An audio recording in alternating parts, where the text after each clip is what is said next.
with Bria Hartley smiling and laughing over this incident of Sophie Cunningham being hurt. You can tell Bria Hartley, in my opinion, she launched herself into her knee. This is Bria Hartley right here, grinning from ear to ear with Sophie Cunningham smiling. Guys, it's despicable.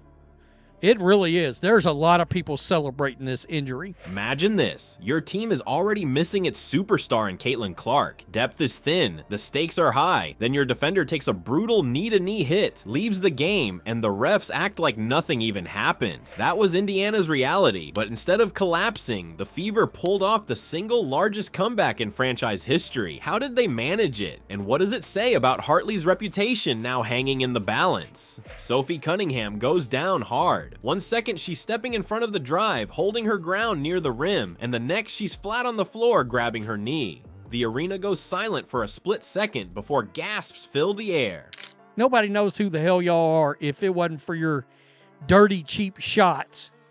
A lot of those kind of players in this league, by the way. And look, they let's be honest, when it comes to popularity and fandom, y'all can't carry Caitlin Clark or Sophie Cunningham's water. That people wouldn't have a damn clue who the hell they were if they wasn't riding the coattails. Everyone in the building can tell something's wrong, but what makes it worse is the whistle never comes. No foul, no stoppage, just play on while one of Indiana's toughest defenders lays hurt. The Fever were already running short. Caitlin Clark wasn't suited up, Sydney Colson was out, and Arie McDonald was missing too. Cunningham, who's known for her physical defense and relentless energy, had been trying to cover the holes by doing everything. Boxing out bigger players, chasing shooters, even rotating across the lane to stop drives. That's when Bria Hartley came charging in. The two collided. Cunningham's knee buckled, and Hartley kept moving through. Every eye turned to the officials waiting for a call, but it never came. You could feel the crowd's reaction instantly. A mix of shock, fury, and disbelief. Fans were screaming, arms thrown in the air, some standing up pointing at the court saying, "That's a foul." I kid you not. I saw that and was like, well, is it a bad time to tell you that I think she's roared to being the second most popular player in the WNBA? It's members of the old WNBA fandom, the ones that root for Paige Beckers and Angel Reese and Asia Wilson and all the usual damn suspects. The Indiana Fever has lost both of their top draws, both of their top billings that they had on the team on this thing. They're celebrating it, right?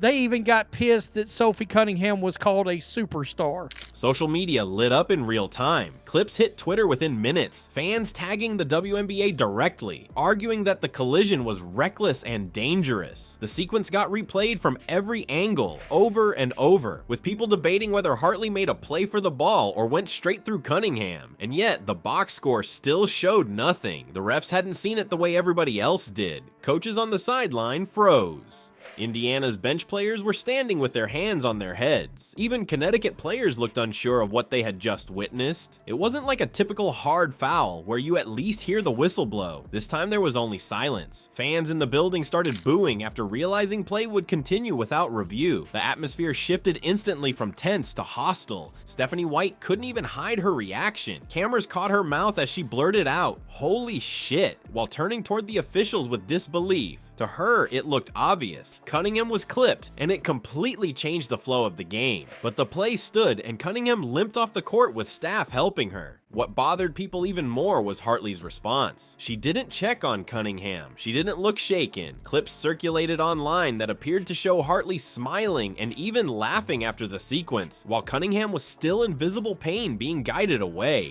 I mean, that's despicable, folks. There's no other way to look at it. Yeah, how about this right here?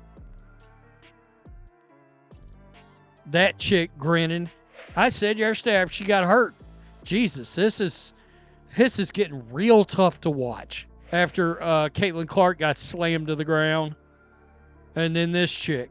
Fans grabbed that moment and ran with it, saying it showed no remorse, that it looked intentional. The furious reaction didn't stop with the fans though. Cunningham's sister and her mother both jumped on social media, calling out the refs, blasting the league, and demanding accountability for letting something like that slide. For fans watching live, it wasn't just basketball. In their eyes, this wasn't an accident. This was another mark on Hartley's reputation. The outrage wasn't limited to Indiana fans either. You saw players and supporters from other teams commenting online saying the league sets a bad precedent when it ignores moments like this. That sense of injustice built throughout the night, and the hit became bigger than the game itself. But as it turned out, the biggest twist was still to come. Indiana wasn't done. Their response to losing Cunningham in that moment created one of the most unlikely turnarounds we've ever seen. Indiana was finished. At least that's how it looked with 7 minutes left in the second quarter. They were down by 21 points. The offense was stuck in mud. The defense looked helpless against Connecticut's ball movement, and every fan watching could feel the game slipping away. They were already short-staffed to begin with. Caitlin Clark wasn't even dressed. Ari McDonald was sidelined again, and Sydney Colson remained out. Then Sophie Cunningham went limping off after that collision. 4 key players gone, one of them just injured in front of everybody, and the Sun smelling blood. Most teams would have folded right there. The Sun were rolling. Alyssa Thomas controlled the glass, dishing passes all over the floor. Dewana Bonner was hitting tough jumpers, shaking her defender with that long stride. Connecticut looked like they were cruising toward another easy win. Indiana, on the other hand, looked gassed and beat up. Timeout after timeout didn't change anything. By halftime, the Fever trailed by double digits, and you could feel the confidence draining out of the building. People on social media were already writing them off, saying with Clark out, they had no chance of competing against a contender. And you know what? In that exact moment, it was hard to argue. But basketball is strange. Sometimes one player decides the game isn't over, even when everything screams that it is. The Fever and in the league doesn't deserve my eyeballs until Caitlin Clark comes back.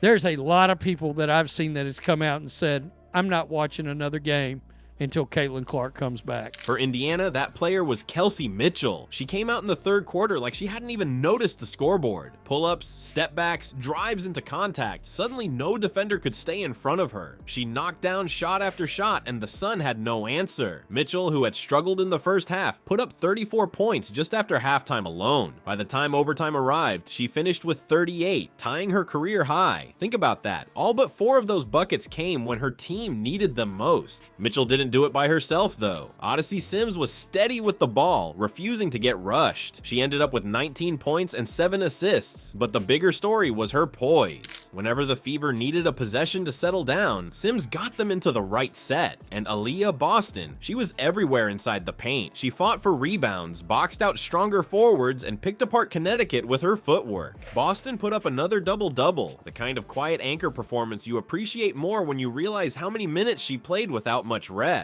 Then came the "are you kidding me" moment. With the Fever clawing back into striking distance in overtime, the ball swung to Lexi Hull in the corner. Wide open, the crowd holding its breath, she buried the 3. That shot didn't just give Indiana the lead, it stamped the comeback in place. From 21 points down to stealing momentum in extra time, the Fever looked like a completely different team. Right after that, Mitchell took over again, scoring 10 straight points to open the overtime period. At that point, the Sun were stunned. Their defense, usually so disciplined, looked scrambled. Hands on knees, glances at the scoreboard. They had no idea how fast it had unraveled. When the final buzzer sounded, it wasn't just a win, it was history. 99-93, the Fever pulled off the biggest comeback the franchise had ever recorded. Fans who had been booing in the second quarter were now screaming with joy. Phones up, filming the celebration as players embraced on the court. It felt like a statement, not just a victory, because what started as a night of frustration and controversy ended with Indiana reminding everybody that even without Clark, even without Cunningham, they were still built to fight. And suddenly, the question shifted.